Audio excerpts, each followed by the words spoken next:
네, 반갑습니다. 소개받은 테크니컬 어카운트 매니저 이범석입니다. 현재 제가 하고 있는 업무는 엔터프라이즈 고객들을 대상으로 기술 지원을 하고 있고, 그리고 클라우드 AWS에서 더 잘 사용할 수 있도록 그런 도움을 드리고 있습니다. 네, 이번 시간에는 AWS 고객이 주로 겪는 운영 이슈에 대한 해법을 한번 알아보도록 하겠습니다. 그래서 본 강연에서 다룰 내용입니다.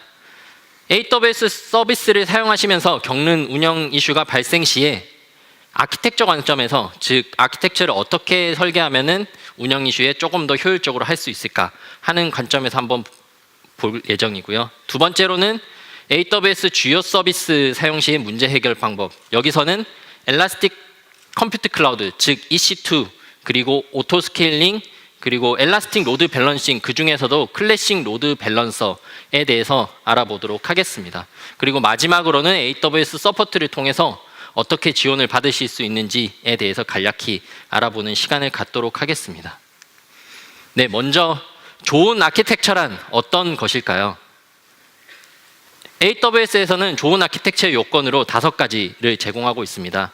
첫 번째로는 아키텍처가 보안적으로 우수해야 되고, 두 번째로는 안정성을 가져야 되고, 세 번째로는 성능 효율성도 좋아야 되고, 그리고 네 번째로는 비용도 마찬가지로 최적화가 되고, 그리고 마지막으로는 운영 우수성이 뛰어난 그런 아키텍처가 좋은 아키텍처의 요건이라고 할 수 있겠는데요. 여러분들이 사용하시는 아키텍처와 조금 다를 수도 있지만 제가 간단하게 아키텍처를 한번 준비해 봤습니다. 먼저 서울 지역에 VPC가 하나 있다고 가정해 보겠습니다. 그러면 인터넷에서 접속할 수 있는 퍼블릭 서브넷을 구성하게 되고요. 그리고 인터넷이 아닌 VPC 내부에서만 접속 가능하도록 프라이빗 서브넷을 구성하게 됩니다. 그리고 각 가용 영역이라고 불리는 Availability Zone, 그래서 서울에 있는 A존과 C존 두 개의 각각 생성을 하게 되는데요. 먼저 사용자가 있습니다. 사용자가 있고 이제 여러분들이 서비스를 진행하려고 하고 있는데, 그러면 EC2 인스턴스를 한 대 띄울 수가 있겠죠. 처음에 EC2 인스턴스에 뭐 웹서버, 와스서버, DB 모든 걸 다 넣고 쓰다 보니 이제 운영 효율화를 생각하게 될 수가 있습니다. 그래서 많이 쓰는 데이터베이스를 따로 EC2에 올려서 데이터베이스를 이렇게 아키텍처를 가져갈 수가 있는데요. 사용하다 보니까 이제 안정성을 고려하실 때가 되었습니다.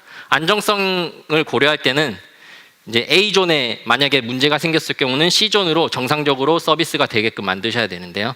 그래서 등장하는 게 바로 엘라스틱 로드 밸런싱, 그래서 즉 ELB입니다. ELB를 통해서 고객의 요청이 들어올 경우 A존과 C존으로 분배가 되게, 그 요청이 자동으로 분배가 되는데요.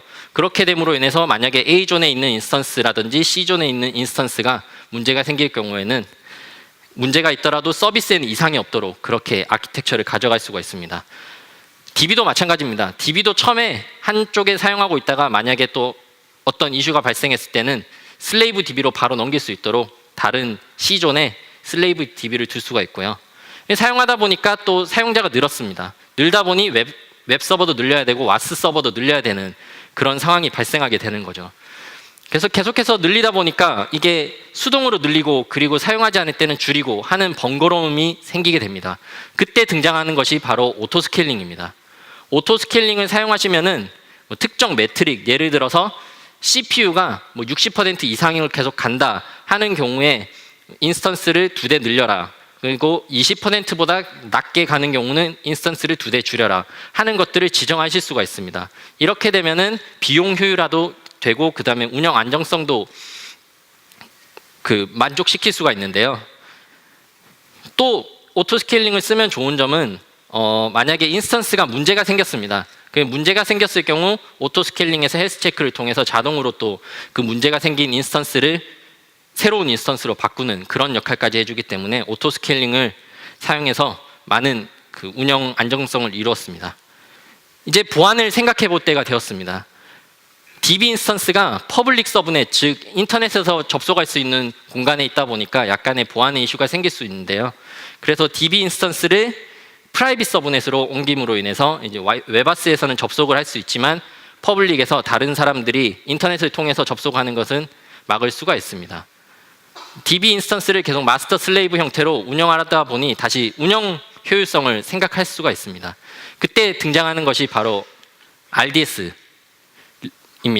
RDS를 사용해서 마스터와 슬레이브 멀티 에이지를 사용할 수가 있고요. 그리고 리드 부하 분산을 위해서 레플리카를 따로 한 대 둬서 이렇게 사용할 수가 있습니다. 이제 DNS 관점에서 한번 알아보겠습니다. DNS를 사용해야 되는 경우가 있는데요. ELB가 기본적으로 DNS를 제공하지만 사실 외우기가 힘든 그런 DNS를 제공하고 있습니다. 그래서 라우트 53을 통해서 어떤 DNS 레코드로 들어올 경우는 ELB로 라우팅이 되게끔 그렇게 하실 수가 있고요. 이제 스태틱 데이터 같은 경우는 S3에 넣어서 클라우드 프론트를 사용하시면은 더 효율적으로 운영을 하실 수가 있습니다. 자, 이렇게 아키텍처적으로 간단하게 한번 알아봤는데, 그래도 사용하시다 보면은 어떻게 운영을 하시다가도 예상치 못한 이슈를 만나시는 경우가 있습니다. 그런 이슈를 위해서 주요 서비스 사용 시에 어떻게 문제를 해결하면 할 수 있을지에 대해서 이제부터 알아보도록 하겠습니다. 앞장에서 설명드린 것과 마찬가지로 오늘 중점적으로 다룰 서비스는 고객들이 가장 많이 사용하시는 EC2와 그리고 오토 스케일링 그리고 ELB, 그 중에서도 클래식 로드 밸런서에 대해서 한번 알아보도록 하겠습니다. 먼저 아마존 EC2입니다. EC2를 사용하시다가 만날 수 있는 운영 이슈를 총 4가지로 한번 나눠봤습니다. 첫 번째로는 상태 확인 이슈가 될 수 있고요. 두 번째로는 인스턴스가 자동 재시작되는 경우가 있고, 세 번째로는 인스턴스를 생성하는 데 이슈가 생길 수가 있습니다. 그리고 마지막으로는 인스턴스 접속이 안 되는 그런 이슈를 만나실 수도 있는데요. 그럼 첫 번째 유형부터 알아보도록 하겠습니다. EC2에서는 상태 확인 유형을 2가지를 가져가고 있습니다. 첫 번째로는 시스템 상태 확인, 그리고 두 번째로는 인스턴스 상태 확인인데요. 시스템 상태 확인 같은 경우는 EC2가 속해 있는 물리적 호스트에 만약에 문제가 있다 하는 경우는 시스템 상태 확인 이슈를 겪으실 수가 있습니다. 근데 만약에 물리적 호스트에는 이슈가 없는데 인스턴스 자체에만 이슈가 있다 하는 경우에는 인스턴스 상태 확인에 이슈가 생기게 되는데, 이 부분은 EC2 콘솔 창에서 아래와 같이 시스템 스테이터스 체크스와 인스턴스 스테이터스 체크스에 패스가 되었냐 페일이 되었냐 하는 부분을 확인하실 수가 있습니다. 그럼 여기서 궁금하신 게 생기실 텐데요. 왜 시스템 상태 확인과 인스턴스 상태 확인에 이슈가 생길까 하는 부분이 있습니다. 시스템 상태 확인의 이슈의 주된 원인으로는 네트워크 연결, 즉 물리적 호스트에 있는 네트워크 연결이 끊기거나 아니면 시스템이 전원이 중단되거나 하는 이슈가 있을 수가 있고, 물리적 호스트의 소프트웨어 문제로 인해서 발생할 수도 있습니다. 그리고 물리적 호스트의 하드웨어 문제로 인해서 또 네트워크 접속 문제로 인해 그 시스템 상태 확인에 이슈가 생길 수가 있는데요.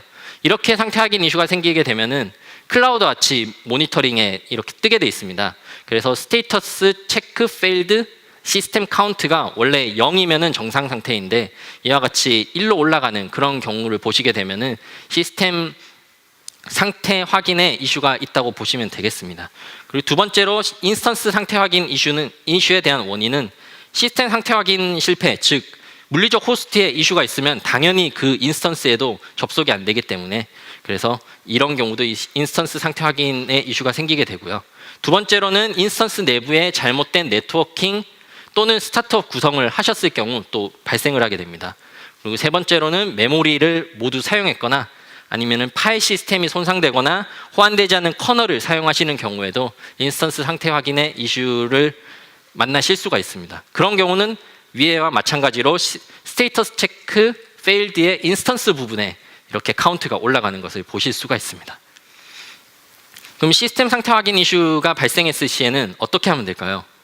가장 간단하게는 기다리시면 됩니다. 사실 기다리면은 다시 원 상태로 돌아오는 경우가 있는데요. 그 기다리는 기간이 이게 운영을 하다 보면은 빨리빨리 해결해야 되는 경우가 있습니다. 그럴 경우는 인스턴스를 재시작, 즉 여기서는 리부트이 아니라 스탑 스타트를 통해서 재시작하실 수가 있습니다. 스탑 스타트를 하게 되면은 인스턴스가 만약에 물리 호스트 A에 있다 하는 경우 스탑을 하고 스타트를 하면 다른 건강한 호스트로 이전을 하게 되어 있습니다. 그렇게 됨으로 인해서 다시 상태가 정상으로 돌아오게 되는데요. 이 경우는 주의하셔야 될 점은 인스턴스 스토어 같은 경우는 데이터가 손실될 수 있는 점을 유의하시기 바랍니다. 그래서 중요 데이터는 꼭 백업을 해두시거나 EBS에 두셔야 합니다. 그리고 두 번째로는 미리 만약에 만들어 놓은 AMI가 있다 하시는 경우는 그것을 통해서 인스턴스를 생성하시게 될 경우는 또 빠르게 해결하실 수가 있습니다.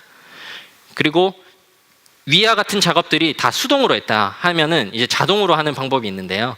클라우드 와치 알람을 통해서 자동 복구를 하실 수가 있는데, 여기서 클라우드 와치 알람을 생성하실 때 Recover this instance라는 항목을 눌러주시면은 아래와 같이 Status Check Failed System 모니터링에 대해서만 보게 되어 있습니다. 그래서 시스템 체크가 이슈가 있을 경우는 즉각적으로 스탑 스타트를 통해서 원상 복귀 시키는 그렇게 자동으로 진행을 하실 수가 있고요. 그리고 두 번째로 인스턴스 상태 확인 이슈가 생겼을 때는 마찬가지로 이거는 편하게 생각하시는 게 퍼스널 PC를 사용하시다가 문제가 생겼을 경우 리붓을 진행하시는 것과 동일하다고 약간 생각하시면 되겠는데, 그래서 인스턴스 재시작을 통해서 하실 수도 있고, 이 경우는 그냥 리부팅을 통해서 만약 해결을 하실 수도 있습니다. 하지만 이 부분은 대부분이 운영체제단에서 문제가 발생하게 되어 있습니다. 그래서 이렇게 운영체제단에서 문제가 발생하게 되면은 먼저 인스턴스가 있습니다. 인스턴스 상태 확인에 실패를 할 경우는, 이런 경우는 먼저 인스턴스 문제가 있는 인스턴스를 스탑을 진행합니다. 스탑한 뒤에 루트 볼륨을 인스턴스에서 분리하고, 그러면 다른 새로운 인스턴스의 건강한 인스턴스의 데이터 볼륨으로 붙이게 됩니다.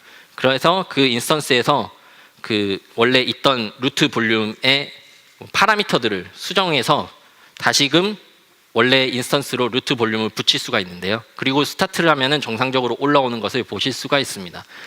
그래서 리눅스 같은 경우는 커널 파라미터를 수정하시면은 되고요. 그래서 예를 들어서 fs 탭이 잘못되었다 하는 경우는 그런 거를 수정해서 다시 붙이시면은 정상적으로 올라오게 돼 있습니다.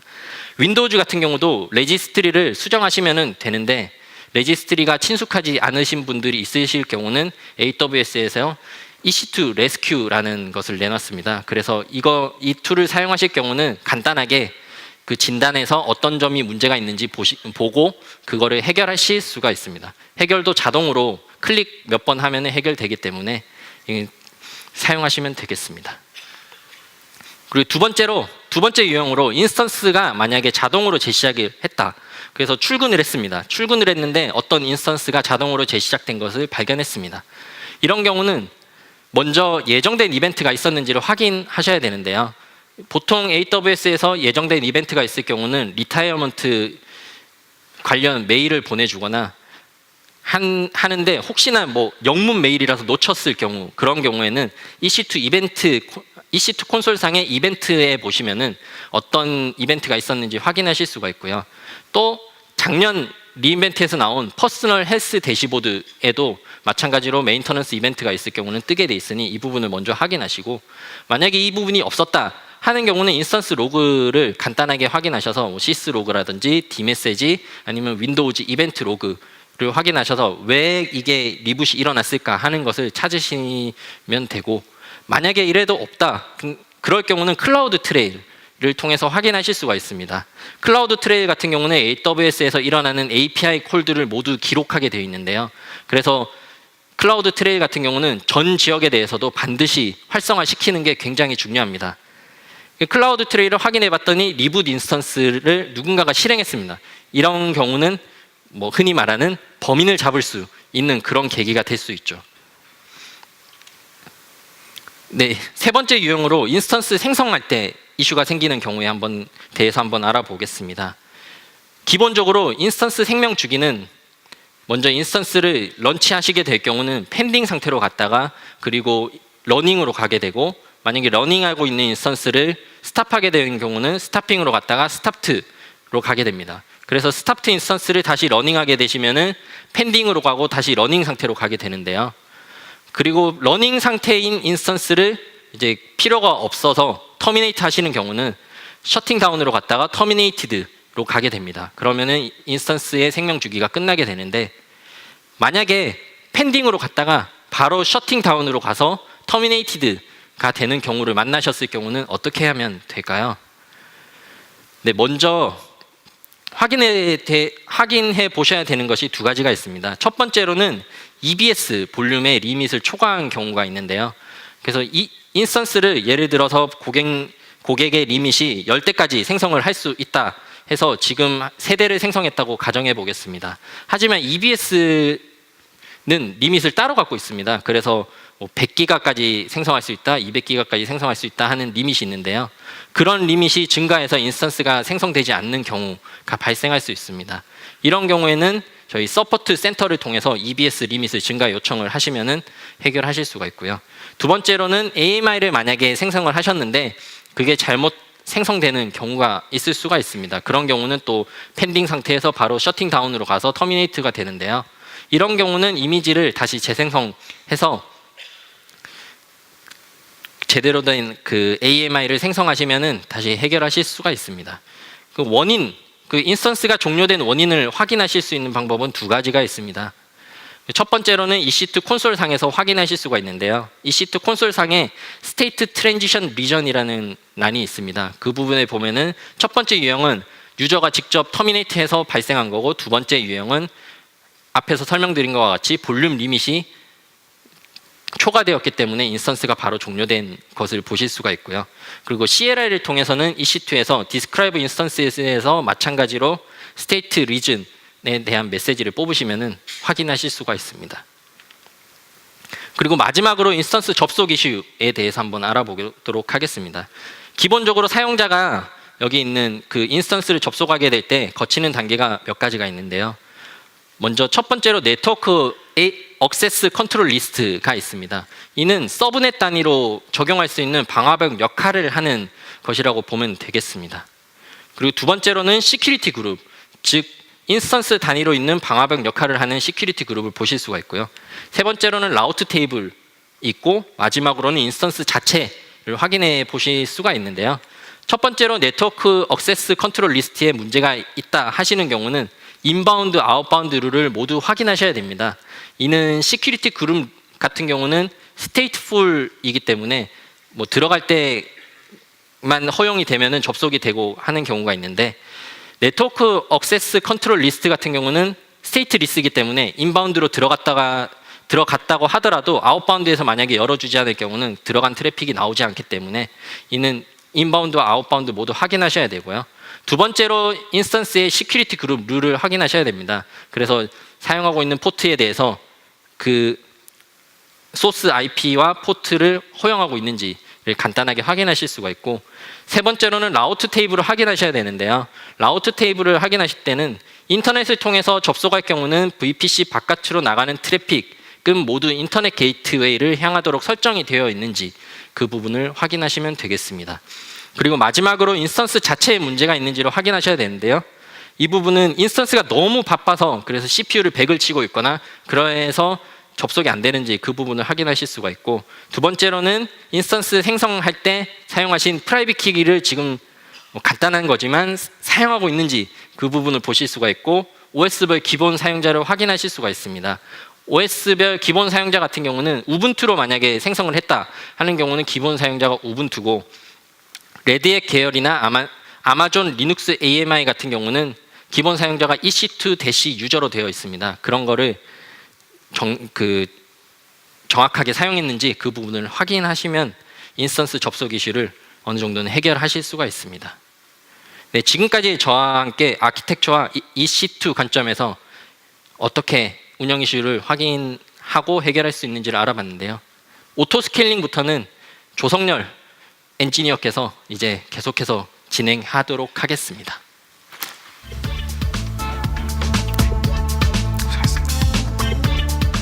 네, 안녕하세요. 저는 조성열입니다.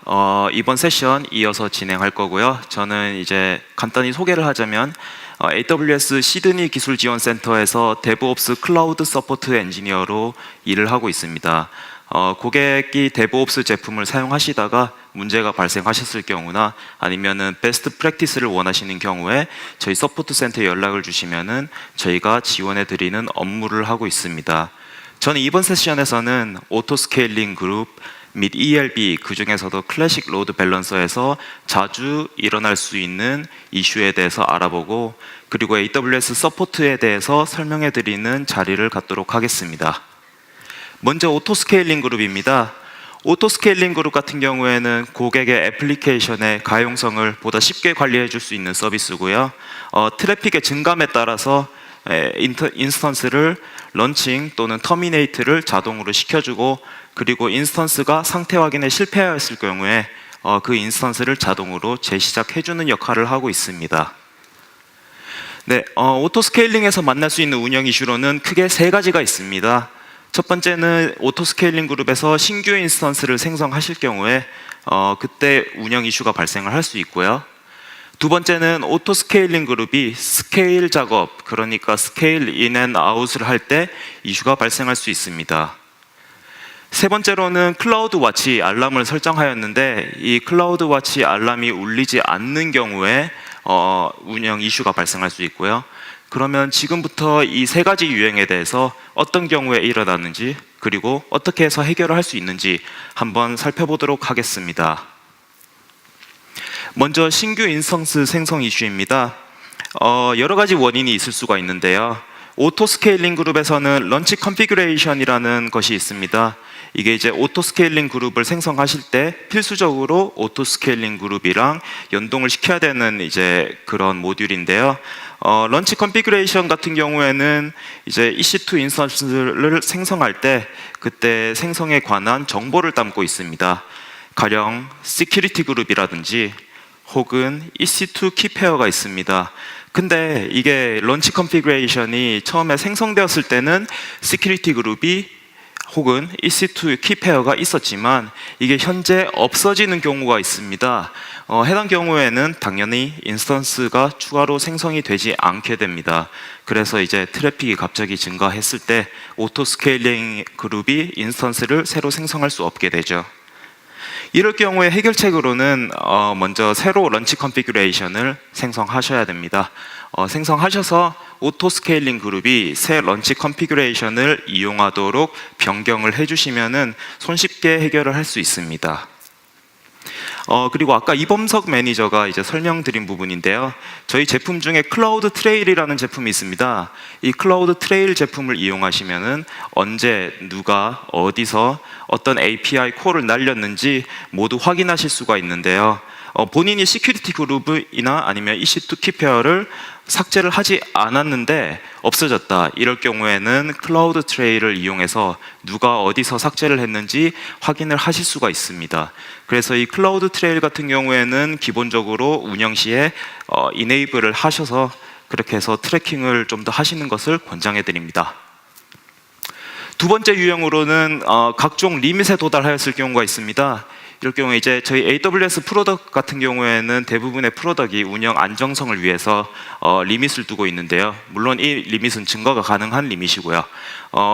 대표적으로는 이제 인스턴스 개수 리밋이나 혹은 EBS 볼륨 리밋, 그리고 이제 네트워크 인터페이스 개수 리밋이 있습니다.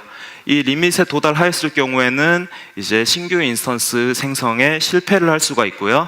이럴 경우에는 저희 웹 콘솔이나 아니면 AWS CLI를 통해서 이렇게 어떤 리밋에 걸려서 이제 생성에 실패했는지 확인을 할 수가 있습니다. 네, 이럴 경우에는 해결책으로는 먼저 안 쓰고 있는 리소스가 있는지 확인을 해주시고요. 해당 안 쓰고 있는 리소스를 삭제를 해주시면은 이제 인스턴스 생성을 할 수가 있습니다. 만약에 이 부분을 체크를 했는데 삭제할 리소스가 없다. 이럴 경우에는 이제 저희 서포트 센터에 리밋 인크리즈를 요청을 해주시면은 저희가 확인 후 리밋을 올려드리도록 하겠습니다. 지금 좌측 하단에 보이는 게 이제 저희 EC2 콘솔의 왼쪽 메뉴에 리밋을 클릭했을 때 나오는 각종 리밋인데요. 여기서 인스턴스 및 EBS 이제 리밋을 확인할 수가 있습니다. 그렇게 해서 여기 리퀘스트 리밋 인크리즈 버튼을 클릭을 해주시면은 바로 리밋 인크리즈 페이지로 가게 됩니다. 네, 지금까지 이제 인스턴스 생성 이슈에 대해서 살펴보았고요. 두 번째로 스케일링 인 앤 아웃 이슈에 대해서 살펴보겠습니다. 먼저 오토 스케일링 그룹이 서스펜드 되었을 경우에 스케일링 이벤트가 발생하지 않을 수가 있습니다. 오토스케일링 그룹에서는 서스펜드라는 기능을 지원하는데 이 서스펜드의 스케일링 프로세스를 여기 런치, 터미네이트 이렇게 추가를 시켜주실 경우에는 해당 프로세스, 런치 및 터미네이트가 서스펜드, 즉 작동을 중단하게 됩니다. 이 경우에는 이제 서스펜디드 프로세스에서 런치 및 터미네이트를 삭제를 해주셔야 되고요. 또 자기는 이제 서스펜디드 프로세스를 추가한 적이 없는데 왜 여기 추가되었느냐, 이 부분도 역시 클라우드 트레이를 이용하시면은 손쉽게 누가 했는지 확인을 할 수가 있습니다. 두 번째 유형으로는 마지막 스케일링 이벤트로부터 쿨다운 시간이 지나지 않았을 경우입니다. 쿨다운 같은 경우에는 이제 스케일링 이벤트 시에 인스턴스가 생성이나 삭제가 될 때 그 준비하는 시간 같은 게 있을 겁니다. 예를 들면 인스턴스 생성할 때 OS 부팅하는 작업이 필요할 거고요. 그다음에 부팅 후에 OS를 설정하거나 아니면은 고객의 애플리케이션을 배포하는 과정이 필요합니다. 해당 소요 시간을 이제 대비하기 위해서 오토스케일링 그룹에서는 쿨다운 시간이라는 기능을 제공해드리고 있는데요. 이 마지막 스케일링 이벤트로부터 쿨다운 시간이 지나지 않았을 경우, 즉 쿨다운 시간이 아주 긴 경우에 적절히 스케일링이 안 될 수가 있습니다. 해당 경우에는 쿨다운 타임이 길지 않은지 확인 후에 조정을 해주셔야 되고요. 이 부분에 대해서 이제 저희가 명확히 몇 초로 설정을 해라 이런 가이드라인은 없습니다. 왜냐하면은 고객분들의 애플리케이션마다 이제 설정하는 시간이 다 다르기 때문입니다. 그래서 이제 인스턴스가 생성되거나 터미네이트 될 때 이제 시간을 측정을 하셔서 이 부분은 적절히 조정을 해주시면은 되겠습니다. 네, 세 번째 원인으로는 이제 라이프 사이클 훅을 설정하였으나 오토 스케일링에 신호를 보내지 않을 경우에 스케일링 인아웃이 발생하지 않을 수가 있습니다.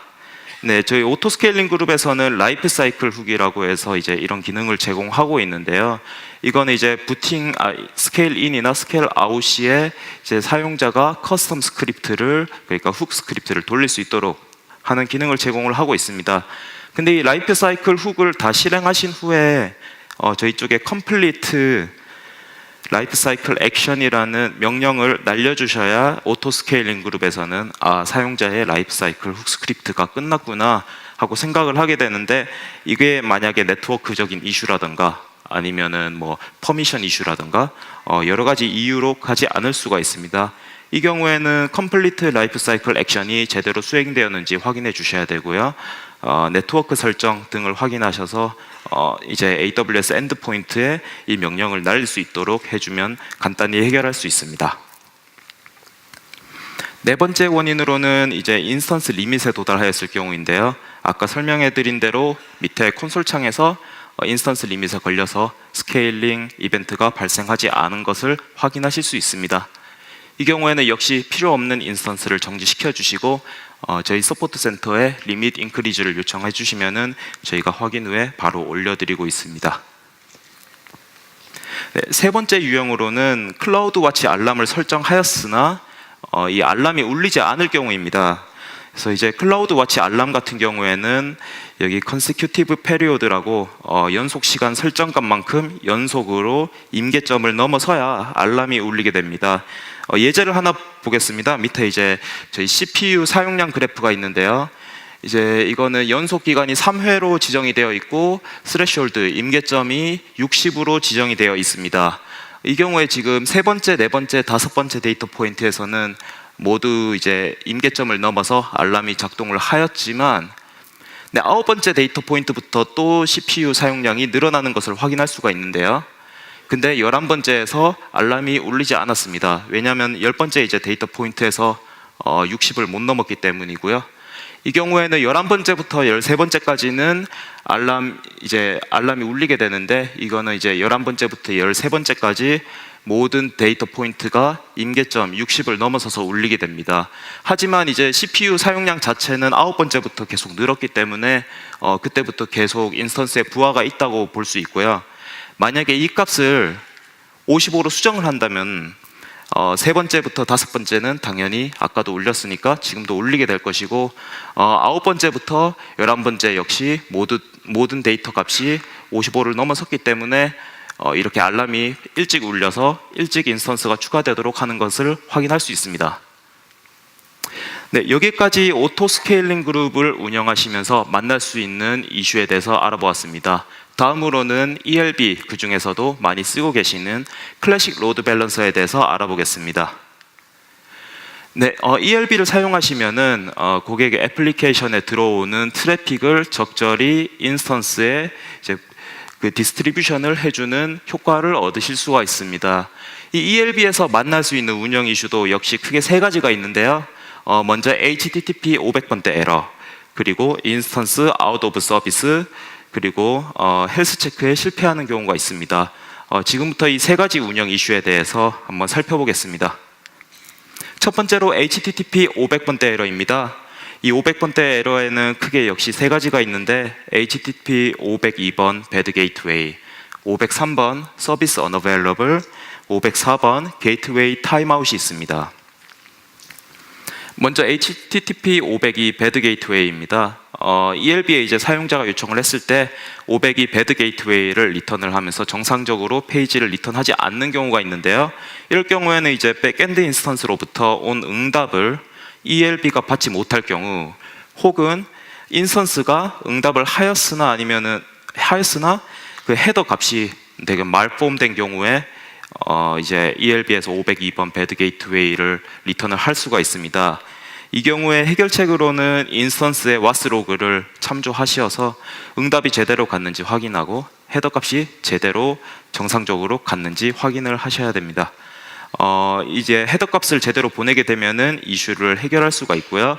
만약에 응답이 정상적이었고 헤더 값 역시 정상적이었음에도 불구하고 이슈가 발생 시에는 저희 서포트 센터에 케이스를 오픈해 주시면 저희가 즉시 확인을 해드리도록 하겠습니다. 두 번째로는 HTTP 503 서비스 unavailable입니다. 이 부분은 이제 여러 가지 원인이 있을 수가 있는데요. 먼저 인스턴스가 한 대도 등록이 되어 있지 않을 경우입니다. 이 경우에는 당연히 해결책으로는 인스턴스를 등록하셔서 해결을 하셔야 되고요. 본인이 인스턴스를 등록 해지를 한 적이 없는데 인스턴스가 한 대도 없다. 그럴 경우에 역시 클라우드 트레일을 이용하셔서 범인이 누군지 잡을 수 있습니다. 두 번째 원인으로는 ELB 뒤에 인스턴스가 등록이 되어 있으나 모든 인스턴스가 헬스 체크에 실패하여서 지금 현재 건강하지 않은 상태일 경우입니다. 이럴 경우에는 당연히 모든 인스턴스가 건강하지 않은 상태이기 때문에 이제 서비스가 정상적으로 작동을 하지 않고요. 이럴 경우에는 ELB에서 헬스 체크 점검을 통해서 헬스한 인스턴스를 만들어서 해결을 하도록 합니다. 그리고 이제 인스턴스가 이제 정상적으로 작동하고 있고 인스턴스에 올라간 WAS도 정상적으로 작동을 하고 있지만 503 에러가 뜨는 경우, 그러니까 헬스 체크에 계속 실패하는 경우가 있는데 이 부분은 시큐리티 그룹 등 이제 VPC 설정을 점검하셔서 인스턴스가 ELB와 통신 가능한 네트워크 설정을 갖고 있는지 점검을 해주시면은 쉽게 문제를 해결하실 수 있습니다. 세 번째로는 이제 짧은 시간 내에 갑자기 ELB의 리퀘스트가 급격하게 들어오는 경우, 예를 들면 뭐 방송에 갑자기 웹사이트가 떠서 리퀘스트가 갑자기 급격하게 들어올 수가 있는데요. ELB 같은 경우에는 자동적으로 이제 그 용량을 증가를 시켜줍니다. 그래서 이제 일시적으로 ELB의 스케일링 시간이 부족해서 나오는 오류고요. 이 경우에는 수분 이내로 자동으로 해결이 됩니다. 그리고 이슈가 지속될 경우에는 저희 서포트 센터에 케이스를 열어주시면은 저희가 한번 확인해 보겠습니다. 그리고 만약에 예상된 피크 트래픽, 예를 들면은 내일 오후 5시에 새로운 게임을 런칭을 할 것이다. 그러면 저희 쪽에 미리 프리 워밍을 신청을 해주시면 저희가 ELB 용량을 미리 확충을 해드리고 있습니다. HTTP 500번대 에러 세 번째로 504 게이트웨이 타임아웃이 있습니다. 이 경우에는 인스턴스 요청 처리 시간이 ELB 타임아웃보다 이제 클 경우에 발생을 하고 있고요. 이 경우에는 이제 ELB 매트릭에서 HTTP 코드, ELB 500번대 및 레이턴시 매트릭이 동시에 증가하는 것을 확인할 수 있습니다. 이 경우에 해결책으로는 먼저 인스턴스들을 살펴보셔야 합니다. 인스턴스 CPU 유틸라이제이션이 높을 경우에 새 인스턴스 이제 추가를 해주셔야 되고요. 오토 스케일링 그룹을 이용하시면은 자동으로 추가를 할 수 있도록 할 수 있습니다. 그리고 이제 프로그램이 데이터베이스나 외부 API 등 외부 디펜던시가 있을 경우 해당 디펜던시에서 레이턴시를 일으키고 있지 않은지 한번 확인을 하셔야 됩니다. 네, 두 번째 원인으로는 이제 ELB가 인스턴스가 ELB 요청을 닫을 경우 발생을 할 수가 있는데요. 이 경우에는 백엔드 서버의 WAS에서 Keep Alive 활성화하고 그 다음에 Keep Alive 타임아웃을 ELB 타임아웃보다 높게 설정해서 쉽게 해결하실 수 있습니다. 네, 지금까지 HTTP 500번대 유형에 대해서 알아봤고 두 번째 유형으로 인스턴스 아웃 오브 서비스 유형에 대해서 알아보겠습니다. 인스턴스가 이제 ELB에 추가를 하였으나 현재 ELB 서비스에 사용되지 않는 경우가 있는데요. 먼저 인스턴스가 스탑되어 있을 경우입니다. 이럴 경우에 저희 이제 웹 콘솔 혹은 CLI에서 이렇게 에러 메시지 instance is in stopped state라고 확인을 하실 수가 있고요. 이 경우에는 간단하게 인스턴스를 시작함으로써 이슈를 해결하실 수 있습니다. 두 번째 원인으로는 인스턴스를 막 등록했을 때 등록 진행 중인 경우가 있습니다. 이 부분 같은 경우에는 이제 짧은 시간 이내에 자동으로 해결이 되게 돼 있고요. 이슈가 지속될 경우 서포트 센터에 케이스를 오픈해 주시면 해결할 수 있습니다. 네, 세 번째 원인으로는 이제 헬스 체크에 실패하였을 경우인데요. 이 부분은 헬스 체크 이슈 해결 방법과 동일하게 해결을 하는데 이제 헬스 체크 이슈에 대해서 알아보겠습니다. 헬스 체크가 실패하는 원인 첫 번째로는 많이 이제 겪고 계시는 건데 헬스 체크 타겟 페이지가 HTTP 200번 이외의 코드를 반환할 경우에 ELB는 인스턴스에서 제대로 된 응답을 받지 못했다고 생각을 합니다. 네, ELB는 이제 200번 코드만 OK를 하고 200번 이외의 코드를 반환 시 인스턴스를 NLC 처리를 하게 되는데요. 특히 이제 HTTP 302번 리다이렉트 시킬 때 그거에 걸려가지고 헬스 체크가 실패하는 경우가 많습니다. 이 부분은 헬스 체크 타겟이 HTTP 200번 코드를 반환하는지 수정을 해주시면 됩니다. 두 번째로는 이제 타임아웃이 될 수가 있는데요. 이 부분은 아까 Keep Alive 설명해드린 것처럼 Keep Alive 활성화하고 Keep Alive 타임아웃을 ELB 타임아웃보다 높게 설정하시고 그리고 헬스 체크 페이지가 외부 디펜던시에 접근할 경우에 외부 디펜던시가 레이턴시를 일으키고 있지 않은지 한번 확인을 해주시면 해결할 수 있습니다. 네, 지금까지 저희 ELB를 사용하면서 만날 수 있는 운영 이슈에 대해서 살펴보았습니다. 그러면은 본 세션의 마지막으로 저희 AWS 서포트에 대해서 소개를 하고 AWS 서포트 플랜에 대해서 소개해드리는 시간을 갖도록 하겠습니다. 네, 먼저 AWS 서포트입니다. AWS 서포트는 전 세계의 AWS 직원들이 하루 24시간 지원을 하고 있고요. 4개의 서포트 플랜이 있습니다. 베이직, 디벨로퍼, 비즈니스, 엔터프라이즈가 있고요. 베이직 플랜 같은 경우에는 어카운트 생성 시에 기본적으로 무료로 제공을 해드리고 있습니다. 그리고 이제 저희 AWS 서포트에는 한국어 지원 포럼이 있어서 이 지원 포럼에 들어오시면은 지금 현재 베이직 서포트 플랜이라고 하셔도 언제든지 질문을 하실 수가 있고요. 그리고 저희는 역시 한국어 지원 엔지니어들이 있기 때문에 한국어로 질문을 하셔도 예를 들면 한국어 지원 포럼이나 서포트 센터에 한국어로 질문을 하셔도 쉽게 답변을 받으실 수가 있습니다. 네, 여기 아까 설명드린 이제 서포트 플랜에 대해서 간단하게 설명을 다시 드리도록 하겠습니다. 저희 서포트 플랜은 크게 4가지가 있고요. 베이직, 디벨로퍼, 비즈니스, 엔터프라이즈가 있습니다. 이제 베이직과 디벨로퍼, 비즈니스, 엔터프라이즈 모두 고객 서비스, 설명서, 백서 및 지원 포럼은 이제 24시간 지원을 해드리고 있고요. 모범 사례 같은 경우에는 베이직과 디벨로퍼는 4개 핵심 검사에 접근을 할 수 있도록 지원을 해드리고 있고 비즈니스와 엔터프라이즈의 경우에는 트러스티드 어드바이저 전체 검사에 접근을 할 수 있도록 해드리고 있습니다. 디벨로퍼 플랜 같은 경우에는 이메일로 지원을 해드릴 수가 있고요. 그리고 비즈니스나 엔터프라이즈의 경우에는 이메일, 채팅 및 전화로 지원을 해드리고 있습니다. 특히 여기서 이제 운영을 하실 때 비즈니스 이상을 권장드리는데 비즈니스의 경우에는 1시간 이내로 저희가 답변을 가져가고 있고요. 그다음에 엔터프라이즈 경우에는 크리티컬 시스템 중단 시에 15분 이내로 답변해드리는 것을 목표로 하고 있습니다. 네, 서포트 플랜에 대해서 좀 더 자세한 정보는 저희 3층 밖에 보시면은 AWS 서포트, 엔터프라이즈 서포트 부스가 있습니다. 거기로 오시면은 모든 서포트 플랜을 이제 설명을 해드리고 있습니다. 네, 그러면은 이번 세션을 마무리하면서 이번 세션에서 어떤 부분을 살펴보았는지 다시 한번 확인해 보도록 하겠습니다. 먼저 이번 세션에서는 운영을 고려한 튼튼한 아키텍처 설계에 대해서 다뤘고요. 그리고 주로 많이 사용하시는 EC2, 오토 스케일링, 그리고 클래식 로드 밸런서에 대한 기본적인 문제 해결 방법을 제시하였습니다. 그리고 본인이 이게 문제 해결을 하려고 하였으나 문제가 해결하지 않을 경우에는 AWS 서포트 그 케이스를 여시거나 아니면은 한국어 포럼에 질문을 하시면은 저희가 적극적으로 도와드리도록 하겠습니다.